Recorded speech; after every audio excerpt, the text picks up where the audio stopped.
کی برکت ہم نے اپنے بزرگوں سے سنا تھا، ہم نے اپنی آنکھوں سے کئی مرتبہ دی۔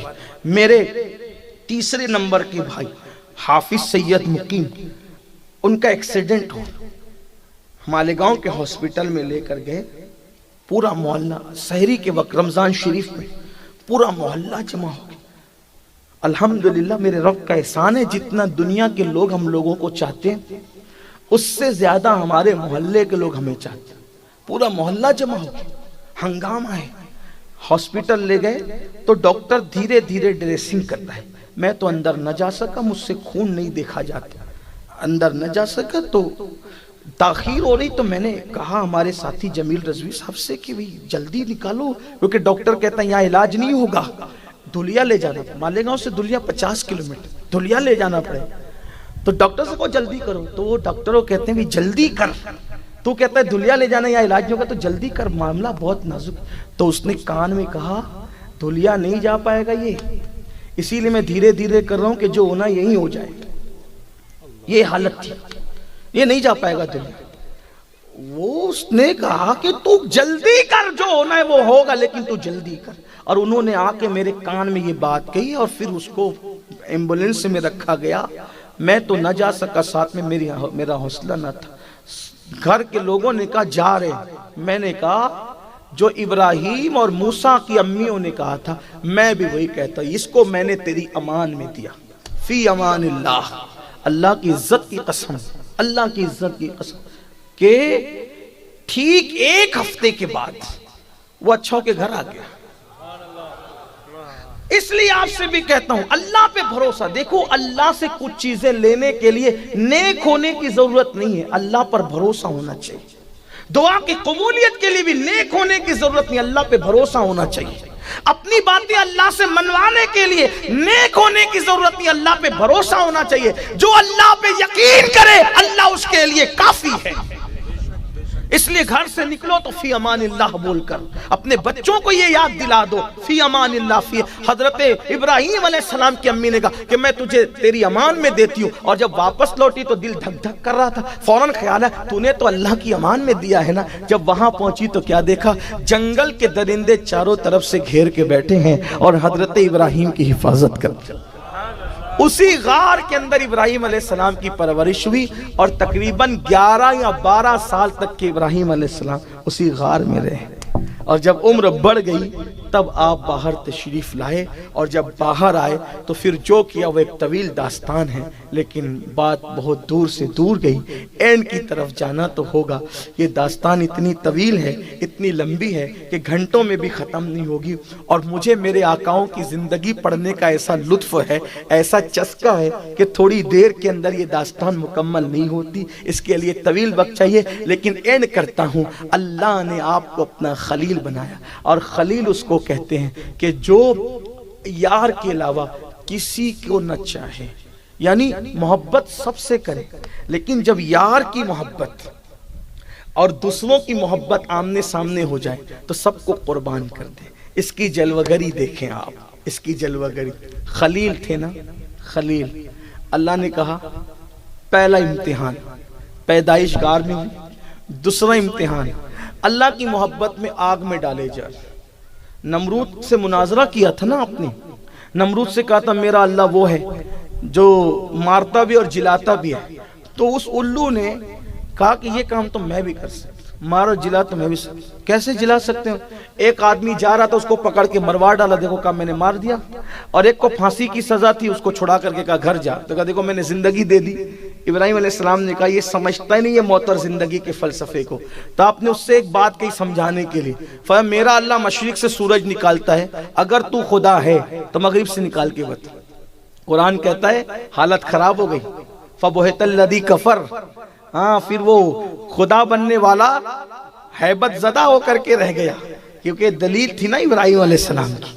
ہاں تو پھر اس کے بعد کیا کہا، حضرت ابراہیم علیہ السلام سے کہا کہ ہم تجھے، اچھا وہ دور قحط سالی کا دور تھا، جب مناظرہ ہوا تو قحط سالی کا دور تھا، سب کو نمرود گیہوں چاول تقسیم کرتا تھا، اناج تقسیم کرتا تھا۔ ابراہیم علیہ السلام نے مناظرہ کیا تو کہا میں تم کو اناج نہیں دوں گا، اب جاؤ بھوکے مرو۔ اب یہ نکلے گھر سے، مناظرہ کیا، گھر والوں کو کہہ کے نکلے کہ میں کچھ نہ کچھ اناج لے آؤں، نمرود کے پاس کچھ نہ کچھ وہ سب کو دے رہا ہے تو میں مجھے بھی دے گا، مناظرہ ہار گیا تو نہیں دیا۔ ابراہیم علیہ السلام نے سوچا کیا کرنا، تو 2 بوریاں لی، اس میں مٹی بھر دی اور مٹی بھر کے لے کر گئے، اور حضرت سارا گھر میں تھی، لے جا کر کے رکھ دیا، چپکے سے رکھ دیا، کچھ کہانی اور جا کے لیٹ گئے۔ حضرت سارا آئی، کہا کہ اناج لائے تو اطلاع تک نہیں دی، جا کے سو گئے، تھکن تھی۔ حضرت سارا بڑی پیاری زوجہ ہیں حضرت ابراہیم خلیل اللہ علیہ السلام، بڑی وفادار، فرما بردار، اللہ اکبر، لیکن کبھی کبھی تھوڑا سا منہ میں باتیں کر لیتی تھی۔ تو ایک دن شکایت کی، اللہ سارا مجھ سے منہ چلاتی ہے۔ اللہ نے فرمایا ابراہیم میں نے تجھے خلیل اسی لیے تو بنایا نا کہ تو بیوی کی باتوں پہ صبر کر لیتا ہے، کر دیکھیں تو کیا انداز ہے، اللہ اکبر۔ تو بہرحال تو کہا کہ مجھے اطلاع تک نہیں دی، بوری کھولی تو اس میں گیہوں تھے، جلدی سے پیسا، روٹی بنائی، روٹی کی خوشبو سنی، اٹھ کے بیٹھ گئے۔ فرمایا یہ روٹی کہاں سے لائی روٹی؟ کہا وہ جو آپ اناج لائے تھے نا وہ بوریوں میں، اسی سے تو روٹی بنائی۔ تو ابراہیم علیہ السلام سمجھ گئے ہم نے تو مٹی بھری تھی، میرے اللہ نے مجھے رزق عطا فرمایا۔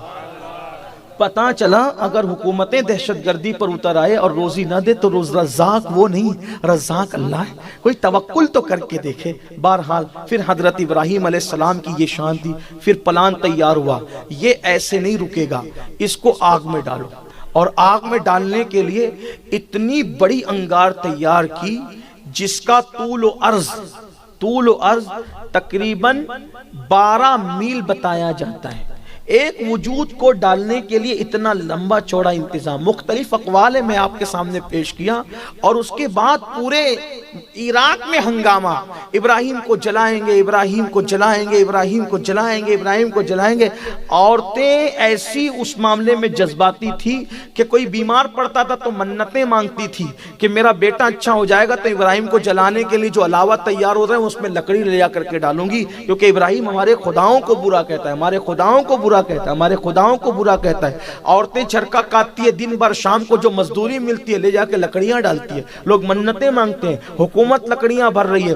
ایک وجود کو جلانے کے لیے 12 میل اتنا تیار کیا، یعنی حق سے باطل کتنا لرزہ برندام ہوتا ہے، اللہ اکبر۔ اور پھر تیار کی اور آگ لگائی تو وہ آگ ایسی جلی کہ لکھنے والوں نے لکھا ہے کہ پرندے اڑتے تھے ہواؤں میں تو جل کر زمین پہ گر جاتے تھے، وہ شرارے اس کے اٹھتے تھے۔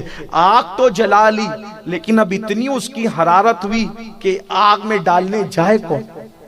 یہ ایک بڑا مسئلہ پیدا ہو گیا، کیونکہ جو ڈالنے جائے گا اتنی آسانی سے تو جب کوئی جا نہیں سکتا قریب میں، اتنی انگار ہے کہ پرندے اڑتے ہوئے جل کے زمین پہ گر رہے ہیں، تو کیا کریں؟ تو آپ غور کریں، یہ بھی تاریخ ہے، جب بھی باطل، توجہ کرنا، باطل جب بھی کسی معاملے میں اٹکتا ہے تو شیطان وہاں ان کی رہنمائی کرتا ہے۔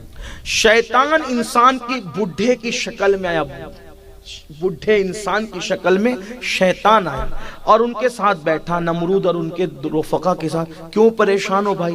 تو کہا کہ ابراہیم کے لیے آگ تو جلا لی لیکن ڈالیں گے کیسے اس میں؟ اس نے کہا آسان ہے، میں تمہیں ایک مشین بنانا سکھاتا ہوں، ایسی مشین بناؤ۔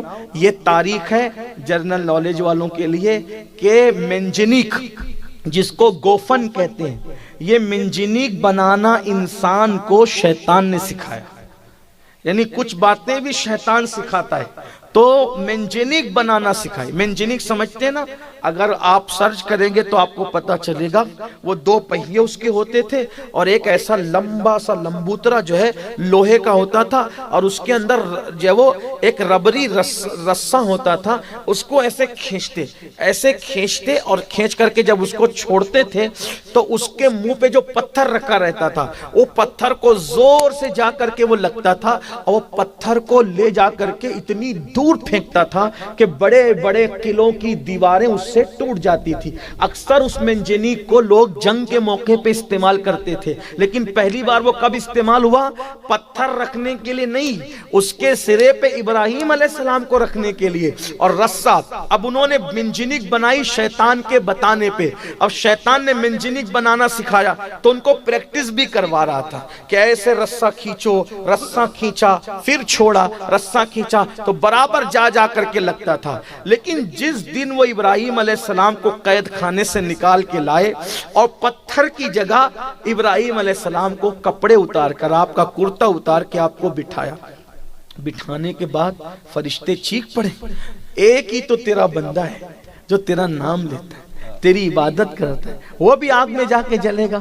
حالانکہ ابراہیم علیہ السلام روتے تھے، اللہ پوری روئے زمین پہ کوئی نماز نہیں پڑھتا، میں اکیلا نماز پڑھتا ہوں، تیری عبادت سب کیوں نہیں کرتے؟ تو اللہ ابراہیم علیہ السلام کی تسلی کے لیے آسمان کے فرشتے زمین پہ اتارتا تھا کہ جاؤ میرے ابراہیم کے ساتھ نماز پڑھ لیا کرو، تاکہ اس کو خوشی ہو کہ میرے علاوہ اور بھی لوگ نمازی ہیں، نماز پڑھتے ہیں۔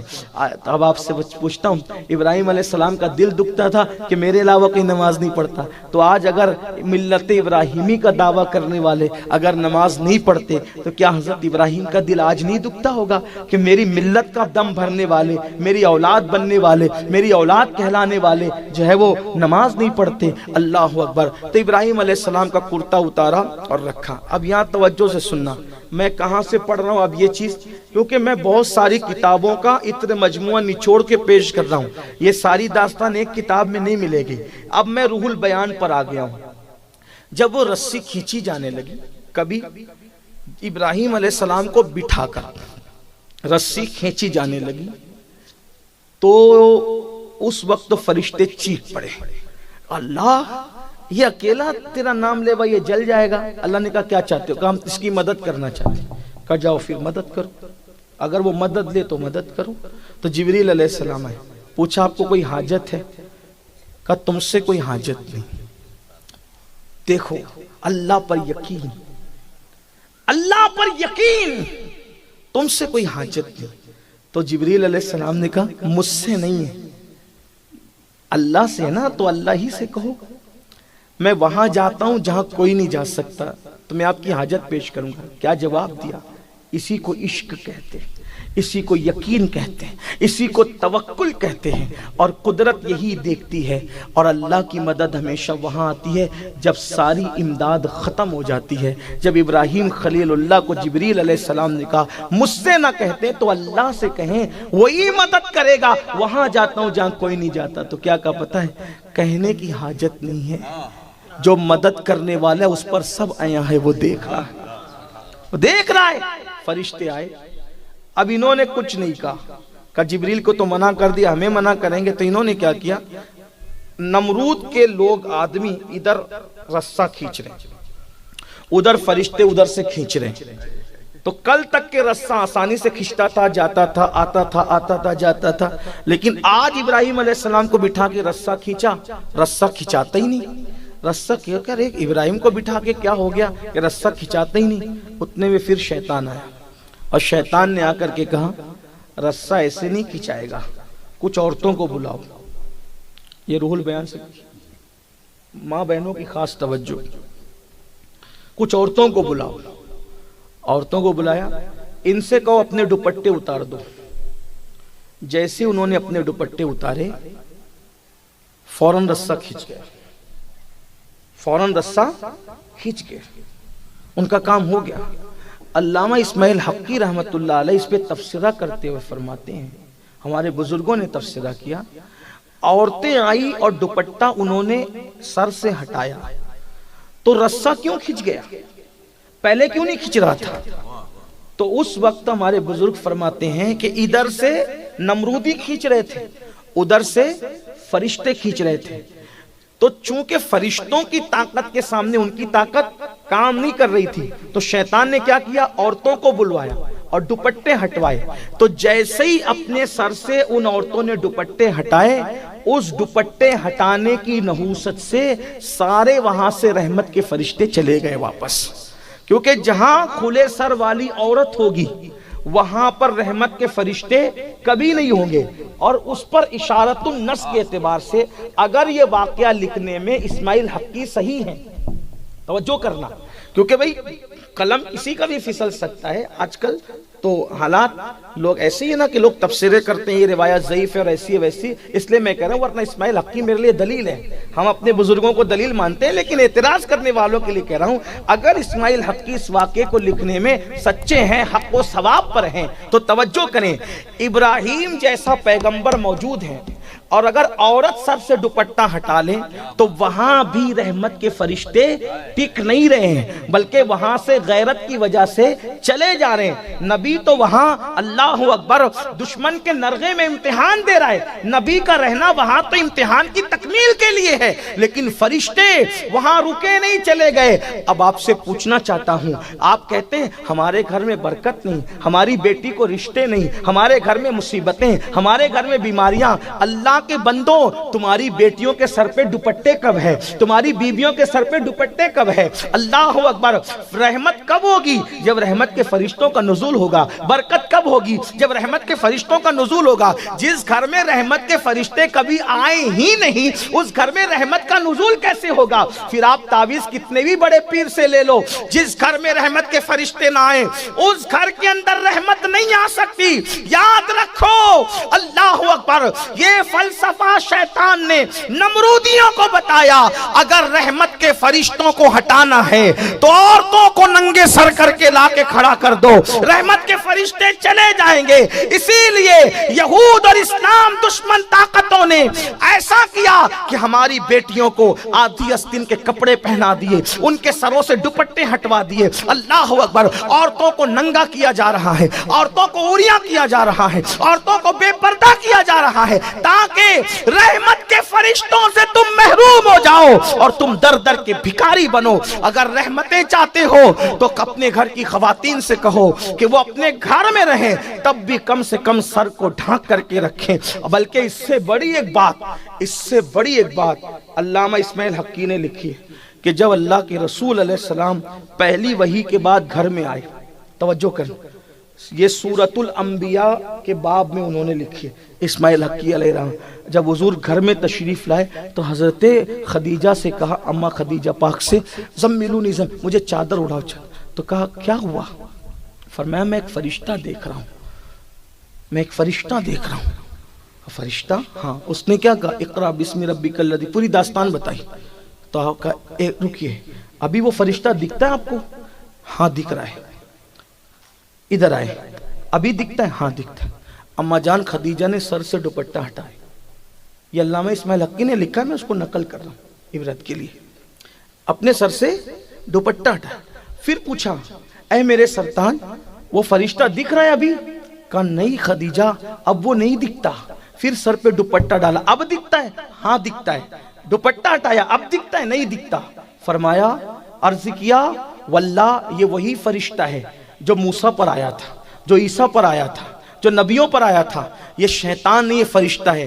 اگر یہ شیطان ہوتا اور دھوکہ دیتا تو دوپٹہ ہٹانے پر بھی وہ کھڑا موجود رہتا۔ وہ شیطان نہیں ہے بلکہ رحمت کا فرشتہ ہے، اس لیے ہم نے دوپٹہ ہٹایا تو وہ حیا کی وجہ سے چل دیا۔